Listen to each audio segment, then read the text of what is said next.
I'm going to tell a story about a different kind of superhero, Christopher Reeve, who for many of us know was the actor who portrayed Superman in many movies. So it was a hot, muggy morning, and Christopher wasn't really sure if he wanted to be out riding in a competition. He had a thoroughbred horse, Eastern Express. The horse seemed a bit off. Maybe he'd rather be grazing in the field rather than doing the demanding work of running and jumping with a huge, muscular man on his back. Maybe Christopher thought it'd be nicer to take the kids sailing today, where there'd be a cool breeze. Well, he thought, I'm a lucky man to be able to choose between riding and sailing. In fact, plenty of people watching Christopher that day thought the same thing. He was many people's idea of a real superhero. He was the actor who played Superman in the movies, and in real life, he played the part. He was handsome, strong, and always striving towards a goal, chasing his best time in sports and learning new skills. But then in an instant, everything changed. His horse, Eastern Express, balked at a jump, sending Christopher crashing to the ground.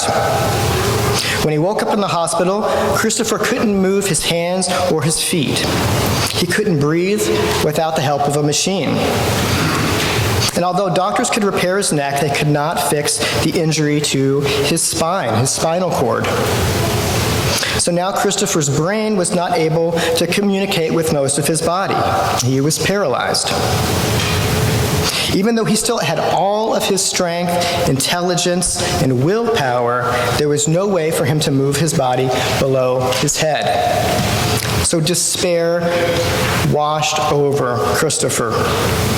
If he could not do anything, could not be useful to anyone, why not put him out of his misery, he thought, like they did with the horses who were too injured to walk again. Maybe, he said to his wife, Dana, we should just let me go.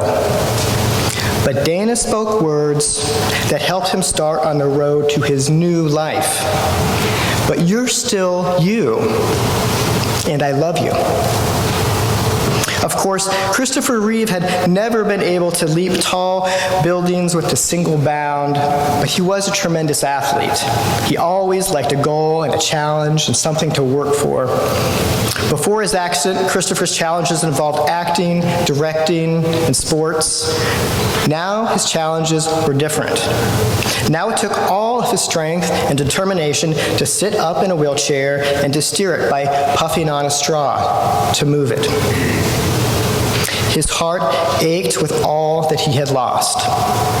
He might never again be able to hug his wife or sons or to ride a horse, but he realized he still had a lot. He had the love of his family, and he had the fame from his career, and he decided to use everything he had to work towards a new goal. Christopher Reeve always dreamed big. He hoped there could be a cure for spinal cord injuries, not just for himself, but for the thousands of others whose lives had changed when their backs or necks had been broken. He and his wife set up the Christopher and Dana Reeve Foundation. They asked people for money to pay scientists to help research a cure.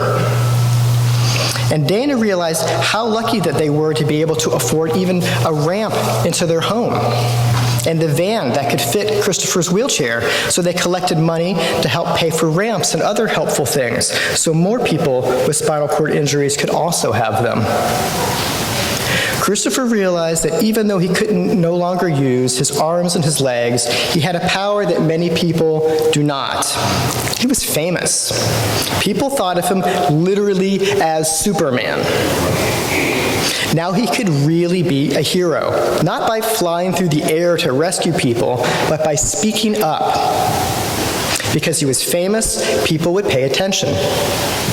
They'd listen and they'd want to help. It wasn't easy. Christopher didn't want people to feel sorry for him. But he knew that this was a special chance to use the power he had and make the world a better place. So Christopher began speaking. He asked Congress to support stem cell research that could lead to a cure for spinal cord injuries. And he asked groups of people to get involved and to donate money.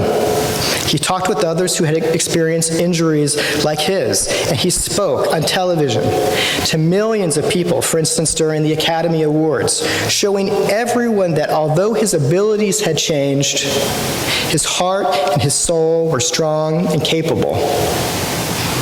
A writer for Reader's Digest magazine interviewed Christopher Reeve near the end of his life, which was in 2000. The interview was in 2004, asking why he had joined a Unitarian church. Who knew that Christopher Reeve went to a Unitarian church? He answered, "It gives me a moral compass. I often refer to Abe Lincoln, who said, 'When I do good, I feel good. When I do bad, I feel bad. And that is my religion.'" I think we all have a little voice inside us that will guide us. It may be God, I don't know, but I think if we were to shut out all the noise and clutter from our lives and listen to that voice, it'll tell us the right thing to do. So Christopher Reeve showed what a real-life hero is, a person who listens to the voice inside them and acts when that voice tells them what the right thing to do is. So I shared this story today because it's about resilience. It's about how we all have the power to go inside and to remember our own inner strength, especially when things are hard. But sometimes we forget. So I have an idea, which is that if each person here, sometime in the next week, told someone that they loved how that person is strong and how they see them as strong, because we're all super. Let's help ourselves remember. Thank you.